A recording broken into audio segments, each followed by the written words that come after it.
सामीन इकराम, बुज़ुर्गों, दोस्तों, हमवर साथियों, अज़ीज़ बच्चों, अस्सलामु अलैकुम व रहमतुल्लाहि व बरकातुहू। अल्हम्दुलिल्लाहि रब्बिल आलमीन वल आक़िबतु लिल मुत्तक़ीन। अस्सलातु वस्सलामु अला मन कान नबिय्यन आदमु बैनल माइ वत्तीन वाला आलिहि व सहबिहि अजमईन। अम्मा बाद फ़अऊज़ु बिल्लाहि मिनश शैतानिर रजीम। बिस्मिल्लाहिर रहमानिर रहीम। इन्नल्लाह अश्तरा मिनल मुअमिनीना अनफुसहुम व अमवालहुम बिअन्न लहुमुल जन्नह। सदक़ल्लाहु मौलानल अज़ीम व बल्लगना रसूलुहुन नबियुल अमीनुल मतीनुल करीमुर रऊफ़ुर रहीमुल मुख्तारुल करीम व नहनु अला ज़ालिका लमीनश शाहिदीन व शाकिरीन व ज़ाकिरीन वल्हम्दुलिल्लाहि रब्बिल आलमीन।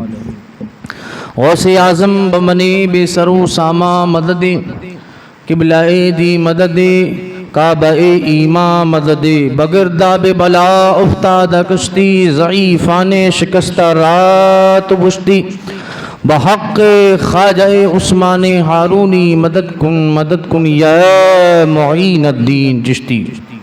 आया हज़रात, अहले सुन्नत वल जमात के कदीम दस्तूर व मामूल के मुताबिक सबसे पहले मुराद मिलकर सैयद कौनैन सरवर दारैन साहिब क़ाब क़ौसैन जद्दिल हसनैन सारी कायनात के मरकज़ अक़ीदत अल्लाह के महबूब आज़म दाने ग़ुयूब आलिम मा काना व मा यकून अहमद मुज्तबा मुहम्मदनिल मुस्तफ़ा रूही फ़िदा सल्लल्लाहु अलैहि वसल्लम की बारगाह नाज में बुलंद आवाज़ के साथ नजराना दुरूद व सलाम पेश करे और पढ़े अल्लाहुम्मा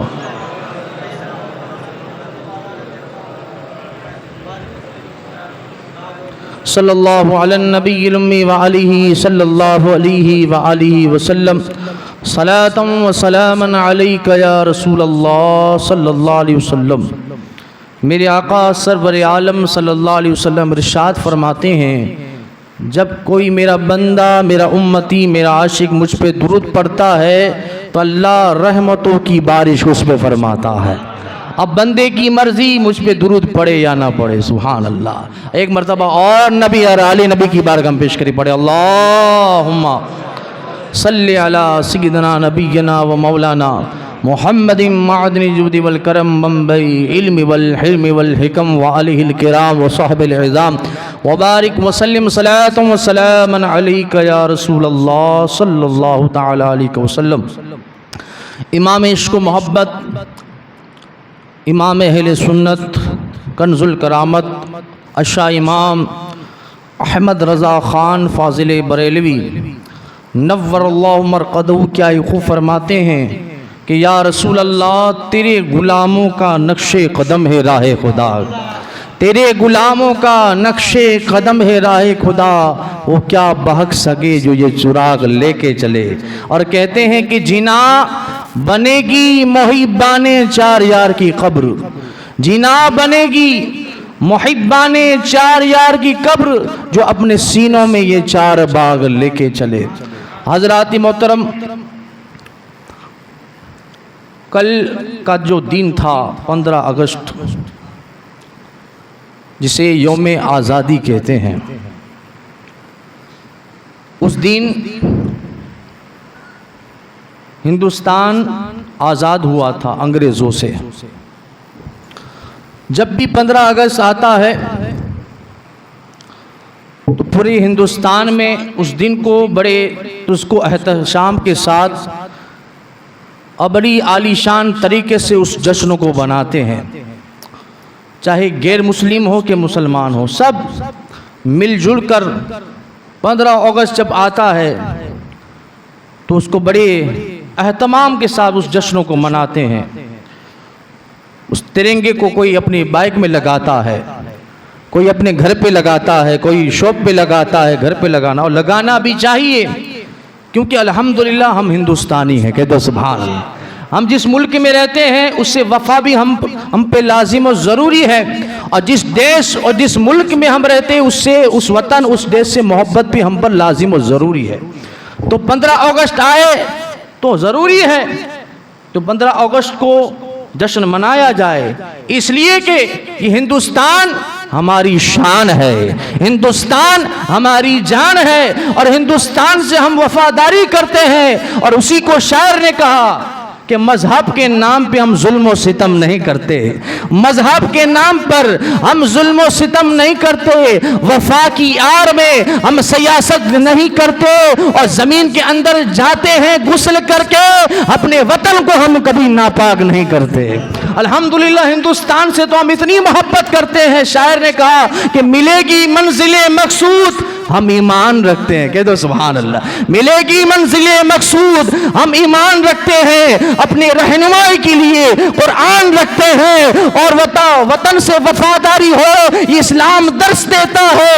वफादारी हो वतन से ये इस्लाम कहता है, वफादारी हो वतन से इस्लाम कहता है। हम अपने हर गोशे में हिंदुस्तान रखते हैं और हम तो यही कहते हैं कि सारे जहां से अच्छा हिंदुस्तान हमारा। अल्हम्दुलिल्लाह हिंदुस्तान जो आज़ाद हुआ है, अल्हम्दुलिल्लाह इसमें मेहनत मुसलमानों की है, खून पसीना मुसलमानों का है। अलबत्ता हम अपनी तारीख भूल चुके हैं, लेकिन याद रखिएगा इस हिंदुस्तान के आज़ाद करने में हमारे उलमाए इकराम का हाथ है। हमारे उलमाए इकराम शहीद हुए हैं, बल्कि रिवायतों में आता है 30,000 से भी ज्यादा इस मुल्क को आज़ाद करने में अल्लाह अल्लाह हमारे उलमाए इकराम शहीद हुए थे और 1 लाख से ज्यादा मुसलमान इस हिंदुस्तान के आज़ाद करने में भी शहीद हुए थे। तो इसलिए हम हिंदुस्तान को अपनी जान से मोहब्बत करते हैं और हिंदुस्तान से हम इसलिए भी मोहब्बत नहीं करते कि हिंदुस्तान में ये समुंदर है, महकती हुई फिजाएं हैं, भी मुकद्दस पहाड़ियां हैं। हम हिंदुस्तान से इसलिए भी मोहब्बत नहीं करते हैं, यहाँ का ताजमहल है, दिल्ली का लाल किला है। हम हिंदुस्तान से इसलिए मोहब्बत करते हैं, ए हिंदुस्तान तेरी जमीन के अंदर वो लेता है जो आले नबी है, औलादे अली है, हिंदुस्तान का ताजदार है, जो राजाओं का राजा है, महाराजाओं का राजा है, जिसके सदके पूरा हिंदुस्तान पलता है। ए हिंदुस्तान तुझसे इसलिए मोहब्बत करते हैं, तुझ में लेता कोई और नहीं है, हिंदुस्तान का राजा हम सबका ख्वाजा लेता हुआ है। इसलिए हम मोहब्बत करते हैं क्योंकि हिंदुस्तान का ओनली फॉर एक ही राजा है, कोई और नहीं है, अली का बेटा ख्वाजा मोइनुद्दीन चिश्ती है। कई सदियां बीत चुकी हैं, बहुत से राजा महाराजा है, बड़े बादशाह है, सबका नामो निशान मिट गया, लेकिन हिंदुस्तान की कुर्सी पर अगर कोई राजा है तो ख्वाजा मोइनुद्दीन हसन चिश्ती सुम्मल अजमेरी है। इसलिए तो कहा जाता है दयारे हिंद में सूफी समाज चलता है, इसी के जेर असर काम काज चलता है। अरे तुम्हारी हुकूमत तो अभी की है, यहाँ तो सदियों से ख्वाजा का राज चलता है। अल्हम्दुलिल्लाह हम इसलिए भी मोहब्बत करते हैं, इसी हिंदुस्तान में महरेरा की आका है, इस हिंदुस्तान में साबिर कलियरी है, इसी हिंदुस्तान में बरेली के अहमद रजा है, इसी हिंदुस्तान में हमारा हाजी किरमानी आराम फरमा। और इस हिंदुस्तान से मोहब्बत क्यों ना करे। सबसे पहले हिंदुस्तान में तशरीफ लाने वाला कौन है? सबसे पहले जिसके कदम हिंदुस्तान में पड़े थे वो हमारा दादा आदम है। के दोस्तों हजरत मुफ्ती अहमद यार खान नईमी तफसीर नईमी के अंदर लिखते हैं कि जब हजरत आदम अलैहिस्सलाम जन्नत से जब ज़मीन की तरफ तशरीफ लाए थे, वो ज़मीन हिंदुस्तान की थी। क्या दसवान वो श्रीलंका की संदीप की सरजमीन थी। तो पता चला, तो हम अपने फख्रिया लहजे में कह सकते हैं ये हिंदुस्तान किसी के बाप का नहीं है, हम मुसलमानों के बाप का है। सुभान अल्लाह। तो अल्हम्दुलिल्लाह हिंदुस्तान में सबसे पहले कौन आया? हमारा बाबा आदम अलैहिस्सलाम आया। और जब हिंदुस्तान में जब तशरीफ लाए तो देखा यहाँ तो अंधेरा ही अंधेरा है, उजाले का नाम और निशान नहीं। तो अब दिल में घबराहट पैदा हुई हजरत आदम अलैहिस्सलाम को। तो अल्लाह ने जिब्रील को हुक्म दिया, जाओ जिब्रील हिंद की सरजमीन पे जाओ। के दो सुभान अल्लाह। जाओ वहाँ आदम के सामने मेरा जिक्र करो। अल्लाह अल्लाह हिंदुस्तान की सरजमी पे हजरत जिब्रील अमीन तशरीफ लाते हैं और तशरीफ लाने के बाद क्या पढ़ते पता है? सबसे पहले अजान अगर कहीं हुई है किसी और मुल्क में नहीं है, हिंदुस्तान में सबसे पहले अजान हुई है। अल्लाह अल्लाह हजरत जिब्रील अमीन अजान पढ़ते हैं, अल्लाहु अकबर अल्लाहु अकबर अल्लाहु अकबर अल्लाहु अकबर, अशहदु अल्ला इलाहा इल्लल्लाह अशहदु अल्ला इलाहा इल्लल्लाह अशहदु अन्ना मुहम्मद रसूलुल्लाह। तो सबसे पहले अजान भी जहां कहीं हुई है तो सुभान अल्लाह हिंदुस्तान में हुई है। और सिर्फ हजरत आदम अकेले थोड़ी आए थे, उनकी पेशानी में हमारे आका का नूर भी जगमगा रहा था। तो पता चला कि हिंदुस्तान से आदम अलैहिस्सलाम पहले आए और इसी हिंदुस्तान की सरजमीन ने आदम की पेशानी में मोहम्मद अरबी का नूर भी देखा था। यही वो हिंदुस्तान है, अल्लाह अकबर, कि सबसे पहले हज का सफर हजरत आदम ने इसी हिंदुस्तान से किया था। तो अल्हम्दुलिल्लाह हम हिंदुस्तान से इसलिए भी मोहब्बत करते हैं। और मोहब्बत क्यों ना करे, रिवायतों में आया है कि मेरे आका ने हिंदुस्तान की तरफ मुस्कुराकर सूंघा। कह दो सुभान अल्लाह, मचल के बोलो ना सुभान अल्लाह। हिंदुस्तान की तरफ सूंघ के मुस्कुराया। सहाबा ने अर्ज किया, या रसूल अल्लाह, हमारे माँ बाप आप पे कुर्बान हो जाए, आप मुस्कुराने की वजह क्या है, तवज्जुह तबस्सुम क्या है? अल्लाह अल्लाह सहाबा इकराम जानते थे कि हुजूर जब मुस्कुराते हैं तो कोई ना कोई राज खुलता है। कह दो और जब मेरे आका मुस्कुराते हैं तो अंधेरे में उजाला हो जाता है, मुरझाए हुए फूल खिल जाते हैं। उस तबस्सुम को, मुस्तफा जाने रहमत की तबस्सुम को जब बरेली के ताजदार, हम गुरबा अहले सुन्नत के मददगार इमाम अहमद रजा ने देखा तो यूं कह उठे कि जिसकी तस्की से रोते हुए हंस पड़े, उस तबस्सुम की आदत पे लाखों सलाम। मेरे आका ने कहा, मेरे आशिकों, मुझे हिंद की जन्नत से, मुझे हिंदुस्तान की तरफ से आशिकों की खुशबू आती है। अल्लाह अल्लाह, ये हिंदुस्तान है। अल्लाह अल्लाह, जिसकी तरफ से मेरे आका को वफा और इश्क मोहब्बत की खुशबू आई। उसी को डॉक्टर इकबाल ने कहा था कि मेरे अरब को आई ठंडी हवा जहाँ से, मेरे अरब को आई ठंडी हवा जहाँ से, हाँ वही वतन है मेरा, हाँ वही है वतन मेरा। तो सुभान अल्लाह, तो मेरे आका को हिंदुस्तान की तरफ से गुलामों की खुशबू आई। अब गुलाम कौन है? तो मेरा वजदान कहता है कि मेरे आका की निगाह देख रही थी हिंदुस्तान में मोइनुद्दीन भी आएगा, हिंदुस्तान में बाबा फरीद भी होगा, हिंदुस्तान में ख्वाजा कुतुबुद्दीन भी होगा, हिंदुस्तान में ख्वाजा साबिर पाक भी होगा, हिंदुस्तान में अब्दुल अजीज मुहद्दिस देहलवी भी होगा, हिंदुस्तान में शेख मुहक्किक भी होगा, हिंदुस्तान में दाता लाहौरी भी होगा और हिंदुस्तान में आशिक रसूल अहमद रजा भी होगा। तो मेरे आका ने कई साल पहले उसी आशिकों की खुशबू को सूंघ लिया था। तो सुभान अल्लाह, ये हिंदुस्तान, हम फख्र करें कि हम हिंदुस्तानी हैं, क्योंकि इस हिंदुस्तान का राजा हम सबका ख्वाजा है। और इस हिंदुस्तान में अल्हम्दुलिल्लाह हमारे उलमा इकराम ने आज़ाद किया। लेकिन आज क्या होता है, हम गिरोह के नाम ठोक देते हैं, लेकिन इस हिंदुस्तान को आज़ाद कराने में हमारे उलमा अहले सुन्नत का सबसे पहले आज़ादी में जिसका नाम आता है, अंग्रेज़ों के खिलाफ जिसने अलम जिहाद को आवाज़ उठाई, अलम जिहाद को उठाया और सबसे पहले अंग्रेज़ों के खिलाफ सबसे पहले आवाज़ जिसने उठाई वो मैसूर का ताजदार है, वो शेर खुदा का शेर है, जिसे दुनिया टीपू सुल्तान के नाम से जानती है। ये टीपू सुल्तान कोई मामूली नहीं है, जिनके वालिद का नाम है हैदर अली के दोस्त, जिनकी माँ का नाम है फातिमा। सुभान है, नाम वालिदैन के बता रहे हैं कि घराना अहले बैत का गुलाम है। अल्लाह अल्लाह, जब नाम बाप का हैदर अली हो, माँ का नाम फातिमा हो, तो उस घर में कोई नामर्द नहीं पैदा होता है। शेर खुदा का शेर, शेर मैसूर वो पैदा होता है जिनके नाम से दुनियाए यहूदियत में जलजला पैदा हो जाता है, दुनियाए नसरानियत जिससे कांपती है, हाँ उसी घर में वो बेटा पैदा होता है जिसने सबसे पहले आवाज जिसने उठाई थी आजादी के लिए, उसी को जमाना हजरत टीपू सुल्तान के नाम से जानता है। अल्लाह रिवायतों में आता है कि जब टीपू सुल्तान की वालिदा जब तब टीपू सुल्तान को दूध पिलाती थी तो दुरूद शरीफ पढ़ा करती थी, अहले बेते पाक का नाम लिया करती थी,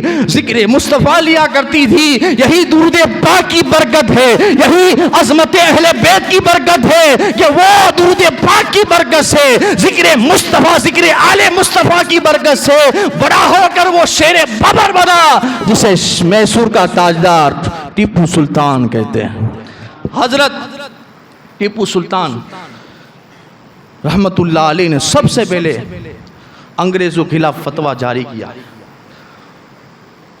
लेकिन बल्कि इनका एक कौल भी है और आज भी ये कौल दुनियाए नसरानियत और यहूदियत में जलजला पैदा करती। कहते हैं टीपू सुल्तान कि शेर की एक दिन की जिंदगी, शेर की एक दिन की जिंदगी,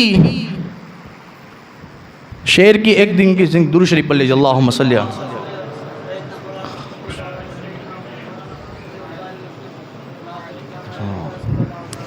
हजरत टीपू सुल्तान फरमाते हैं कि शेर की एक दिन की जिंदगी गीदड़ की 16 साला 100 साला जिंदगी से बेहतर है। सुभान अल्लाह। वो टीपू सुल्तान ने भी अपनी जान को कुर्बान करके इस हिंदुस्तान को आज़ाद किया था, और इस हिंदुस्तान के आज़ाद कराने में दूसरा नाम जब आता है इमाम मंतिक हजरत फजल हक खैराबादी का आता है। हजरत शाह बहादुर ने पूछा था, हजरत अब अंग्रेज़ों के खिलाफ जंग का ऑर्डर दीजिए, फतवा दीजिए। तो हजरत फजल हक खैराबादी ने अंग्रेज़ों के खिलाफ जंगे जिहाद का फतवा दिया था, और ऐलान दिल्ली की जामा मस्जिद में फजल हक खैराबादी ने ऐलान कर दिया था कि अब अंग्रेज़ों से लड़ाई करो और हिंदुस्तान से अंग्रेज़ों को दुनिया से निस्तो नाबूद कर दो। अब जब ये फतवा जारी हुआ तो वहाँ अंग्रेज़ों के कमांडर वगैरह सब आ गए और हजरत को गिरफ्तार कर दिया और आपको काले पानी की सज़ा दी। हिंदुस्तान के एक जजीरे में ले गए जहाँ कोई पर भी नहीं मार सकता, वहाँ आप जुल्म सितम किए गए। रिवायतों में आता है गरम गरम आपकी बदन पे इस्त्री फिराई गई और कहा गया फजल हक अब भी मौका है, फतवा बदल लो, तुम्हें इनाम दिया जाएगा, पैसे दिए जाएंगे, मालो मता दिया जाएगा। तो फजल हक खैराबादी ने कहा मेरी जान दे दो लेकिन फतवा कभी नहीं बदलेगा।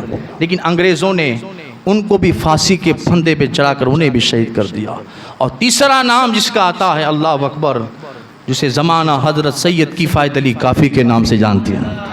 अल्लाह अल्लाह वो आले रसूल है, औलादे बतूल है। मुफ्ती सैयद किफ़ायत अली काफ़ी ने भी अंग्रेज़ों के खिलाफ जिहाद का फतवा दिया था। अंग्रेज़ आए, कहा कि फतवा बदल दो, तुम्हें भी इनाम दिया जाएगा, इकराम दिया जाएगा। तो अली के बेटे ने कहा कि तुम मुझे मार डालोगे लेकिन कभी फतवा नहीं बदलेगा। आपको भी मुरादाबाद की जेल में कैद कर दिया गया। अल्लाह अल्लाह। आपको सैयद किफ़ायत अली काफ़ी रहमतुल्लाह अलैह को गिरफ्तार करने के लिए कितने लोग आए? 3000 आए पुलिस वाले। पता था कि ये अली का शेर है, कह दो सुभान, शेर खुदा का शेर है, इसका मुकाबला उसको गिरफ्तार करने के लिए हम तना नहीं जा सकते। हज़ारों की फौज होनी चाहिए, 3000 की फौज लेके आए थे, क्योंकि इन्हें पता था करबला का नक्शा कि अल्लाह करबला के मैदान में एक नन्हे असगर की मुस्कान तमाम नज़ीरियों की एक धजिया उड़ाती हुई नजर आई थी। आप पर भी जुल्म और सितम किया गया और आपको खाना भी नहीं दिया जाता, गरम गरम बदन भी इस्त्री दी गई। और 22 रमज़ान शरीफ को मुरादाबाद के मैदान में जब आपको शहादत को पता तो चल गया था मुझे फांसी के फंदे पे चढ़ाने वाले हैं, तो आपने गुस्ल किया और कुरान की तिलावत शुरू कर दी। सुभान। और कहा अंग्रेज़ों ने ये किफ़ायत अली कोई आखिरी तमन्ना है, आरजू है, तो कहा मेरी कोई आरज़ू नहीं, बस एक तमन्ना है कि जाते जाते नबी और आले नबी की शान में नात मनकबत लिखता चलो। अब फांसी के फंदे में चल रहे हैं, लाखों करोड़ों का मजमा है। ये अली का बेटा दुनिया वालों को एक पैगाम देता है, मैसेज देता और कहता है, नात लिखता है और कहता है कोई गुल बाकी रहेगा ना चमन रह जाएगा, पर रसूलुल्लाह का दीन हसन रह जाएगा। नामे शहाने जहां मिट जाएंगे, लेकिन यहाँ हश्र तक नामो निशाने पंजतन का रह जाएगा। और कहते हैं जो पड़ेगा साहिबे लौला के ऊपर दुरूद, आग से महफूज उसका तन बदन रह जाएगा। अल्लाह अल्लाह, ये हमारे उलमा अहले सुन्नत की कुर्बानी है, तब ये आज़ाद हुआ है। और बहुत सारे उलमा के नाम आते हैं, हजरत सदरुद्दीन आजुर्दा, बदायूं के हजरत उस्मानी, और ऐसे 30,000 उलमाए किराम ने अपनी जान को कुर्बान करके ये हिंदुस्तान आज़ाद हुआ। उन्हीं में एक नाम आता है हजरत हिदायत रसूल रामपुरी के दो सुभान अल्लाह। ये आला हजरत के खलीफा है, आप गौसे पाक की औलाद है के दो सुभान। आपने भी अपनी तकरीर में ऐलान किया कि पूरे रामपुर, पूरे हिंदुस्तान के अंदर हड़ताल करो अंग्रेज़ों के खिलाफ, और कोई भी अंग्रेज तुम्हारी दुकान पे लेने के लिए आए तो कोई चीज़ भी मत देना। अब जब इतना ऐलान किया तो मुसलमान हिंदू लोगों ने, हिंदू भाइयों ने भी हजरत हिदायत रसूल रामपुरी के हुक्म पर अमल किया। अब अंग्रेज जो दुकान पे आता है कोई भी चीज़ नहीं लेते। अंग्रेज कहते हैं कि इस चीज़ का हम लाखों रुपया देंगे, तो वो कहते हैं हम लाखों क्या करोड़ों रुपया दे दो, हम तुम्हारा हुक्म नहीं मानेंगे, हम हिदायत रसूल रामपुरी का हुक्म मानेंगे।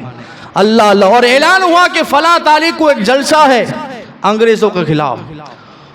तो अब पब्लिक जमा हो गई और माइक पर हजरत हिदायत रसूल रामपुरी आए के दो सुभान।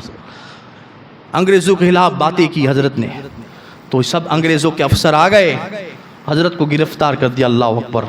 आपको भी जेल के अंदर कैद कर दिया, और आपको तरह तरह के जुल्म सितम कर दिए गए, और ऐसे जेल के अंदर आपको कैद किया जहाँ का हवा को नामो निशान नहीं। यहाँ तक कि आप बीमार पड़ गए, खाना भी नहीं मिलता था, और आप बीमार पड़ गए तो गौसे पाक की शान में एक मनकबत लिखी के दो सुभान। और एक में एक शेर था जिसमें इस्तिगासा लिखा था, हिदायत रसूल रामपुरी ने कहा था कि ए जद्दी अमजद, अब तो नजरे करम फरमा दीजिए। ए गादा गौसे आजम, तुम्हारा बेटा मुसीबत का मारा परेशान हाल है, कुछ नजरे करम कर दीजिए। आग लग गई और गौसे पाक तशरीफ ले आए के दो सुभान। और हजरत क्योंकि जेल के अंदर थे, गर्मी हो रही थी, तो आपके जिस्म पे सीने में कोई कपड़ा नहीं था, तो गौसे पाक तशरीफ लाए, तो पीठ पर गौसे पाक ने अपना पंजा मार के कहा, बेटे उठ, अल्लाह ताला तेरे को अल्लाह ताला शिफा अता फरमा। और फरमाया बेटे घबरा नहीं, इंशाअल्लाह तू कल जेल से आज़ाद हो जाएगा। तो ऑर्डर आया कि हिदायत रसूल रामपुरी कैसे आज़ाद कर दिया जाता है। जब आज़ाद हुए हिदायत रसूल रामपुरी, तो सबसे पहले अपने उस्ताद आला हज़रत की बारगाह में गए। जब आला हज़रत की बारगाह में गए तो आला हज़रत उस वक्त मदरसे में थे, बच्चों को पढ़ा रहे थे। जो ही हिदायत रसूल रामपुरी तशरीफ लाए तो हज़रत आला हज़रत इमाम अहमद रज़ा अदब व एहतराम के साथ खड़े हो गए। लोग ताज्जुब में पड़ गए, शागिर्द के लिए उस्ताद खड़ा हो गया। हिदायत रसूल रामपुरी तो 12 आते हैं, कभी अदब के साथ खड़े नहीं होते हैं, लेकिन आज अहमद रजा खड़ा हुआ है। हिदायत रसूल रामपुरी के लिए कुछ ना कुछ राज लगता है। अब हिदायत रसूल रामपुरी तशरीफ लाए तो आला हजरत ने मुस्कुरा कर कहा, अपने बदन पे जो जुब्बा पहना है निकाल दो, बदन पे जो जुब्बा पहना है निकाल दो। क्यों नहीं, निकालो।